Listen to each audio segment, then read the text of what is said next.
Hi everyone, I'm Mary with Mary Greeley News. Thank you for joining me. Well, Texas is slowly getting its power restored, but they're still warning there could be rolling blackouts. And they have another storm coming in. It's already snowing in some parts of the state. Another reminder as the homes and businesses warm up, those frozen water lines could possibly thaw out and break. A safety reminder. Electricity follows water. If you have a water leak running through an electrical outlet or line, it can kill you. I have actually seen water that was dripping from a light fixture in the ceiling with electricity following the water as it dripped down to the floor. There in Texas, many people don't know where their shut-off valve is to their water. Better look and find it now before those water pipes thaw and burst. Nothing like waking up in the middle of the night and wondering what that new sound is. Then realizing you have a flood in your house. There in Mexico, they were already being affected by the cut in gas being supplied. Well, guess what, Mexico? Governor Abbott orders natural gas producers not to export products out of state until February 21st and has requested disaster assistance from FEMA. Joe Biden has yet to pick an ambassador to Mexico, and Mexico has been now pressuring the U.S. to guarantee natural gas supplies after Texas export ban. This article from Reuters says earlier this week, natural gas supplies to Mexico from Texas were interrupted by the freeze, leaving millions without power in its industrial northern states and causing an estimated $2.7 billion in losses. The cut in supply affected factories including General Motors plant in the central city of Silo, where work was stopped on Tuesday night and Wednesday. Volkswagen Mexico unit said it would suspend production on several car models on Thursday and Friday.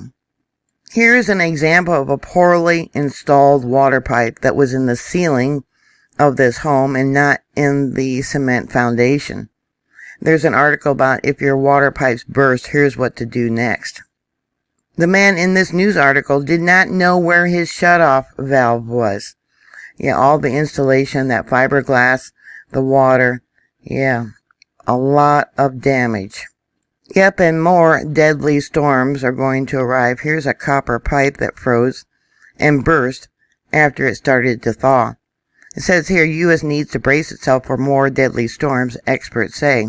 So many people do not prepare for any type of disaster. Last I heard many years ago, only about 10% of the U.S. citizens actually have a plan and prepare. Only 10%. Many people there in Texas rushed off to the store to get food and water, only to either find them closed or the shelves bare. Many of you that follow me through the years will know that I lived through the earthquake that happened in Klamath Falls in the late 1990s. FEMA came out to adjust the damage to different homes and businesses, and I was told in my small town of about 350 people, I was the only person in that town that actually had extra food and water. Mostly water. I was the only one who had bottled water in that town. The only one. Texas now has a boil water advisory, so people are going to the store to buy water if they don't have electricity restored, or those that had the power outage. Like them, our water was contaminated in our town because of the earthquake. I didn't have to worry because I was already prepared. I had bottled water stored. As of Thursday morning, there were still 150,000 people in North Texas without electricity, according to a press release.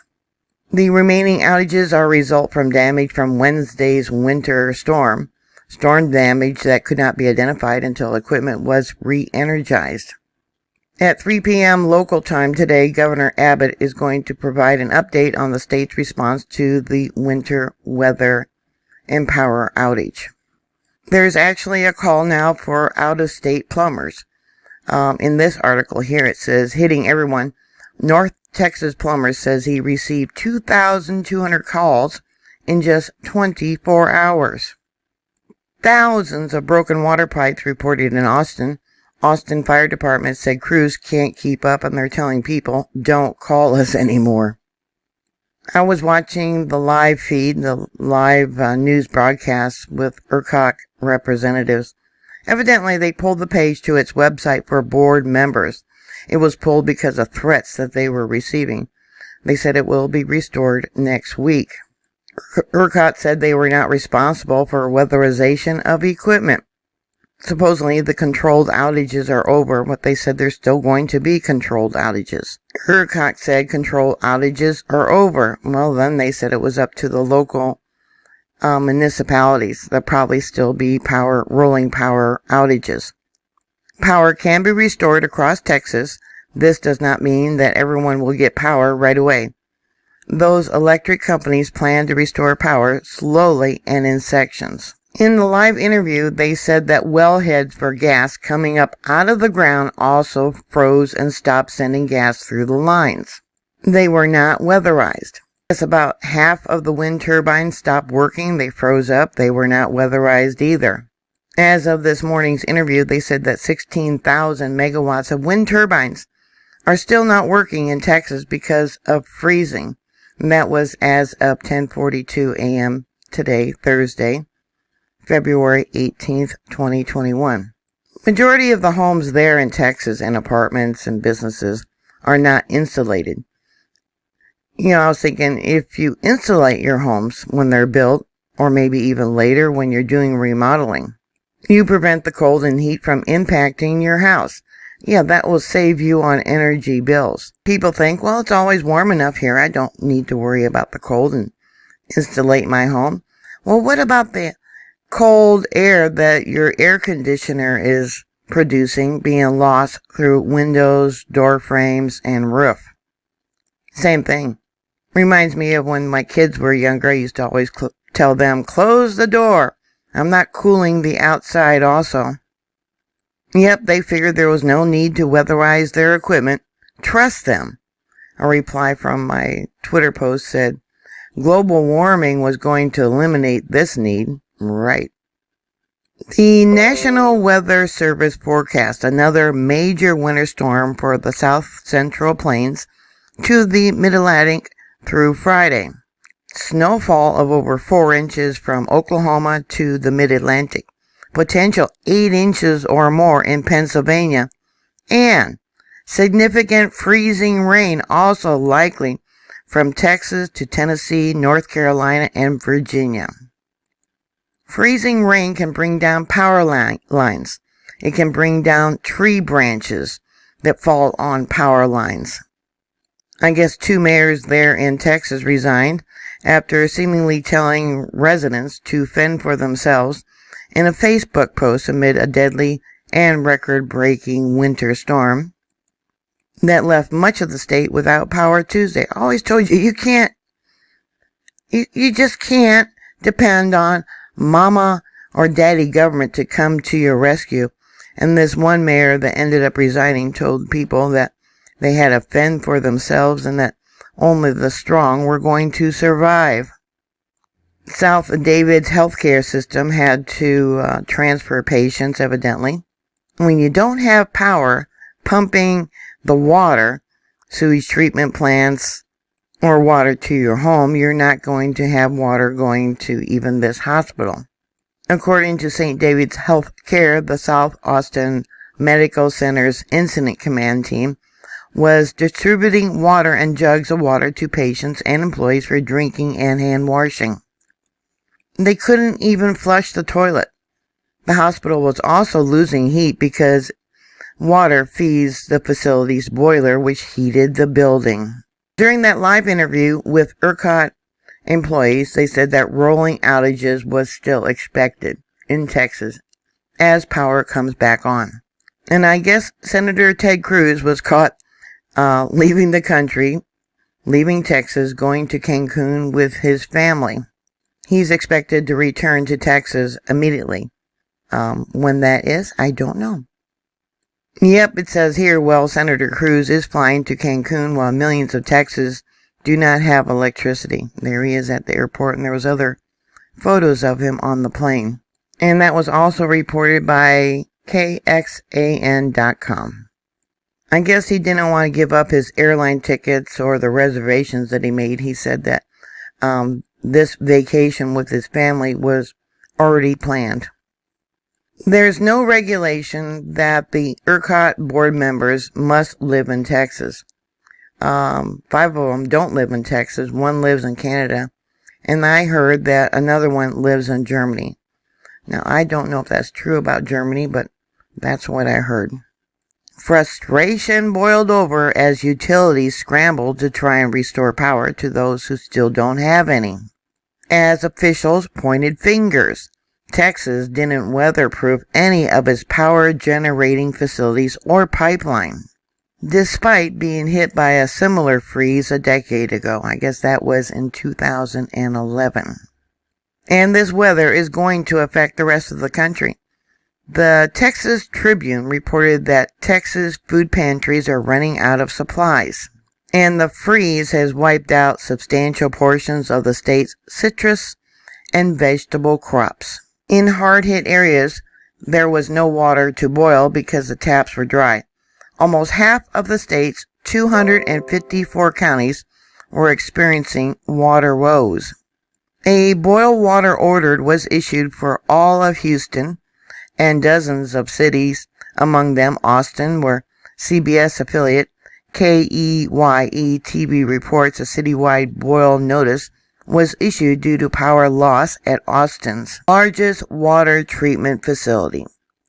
Frozen pipes were bursting, flooding homes and apartments and businesses. One Dallas apartment building had icicles inside.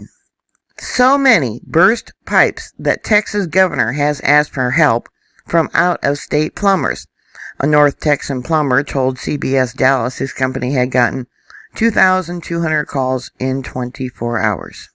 Houston OEM posted that over the past 2 days, HFD had responded to 180 reports of carbon monoxide poisoning across Houston. Keep power generators safely outside. They're not meant to be in the garage or the laundry room or whatever.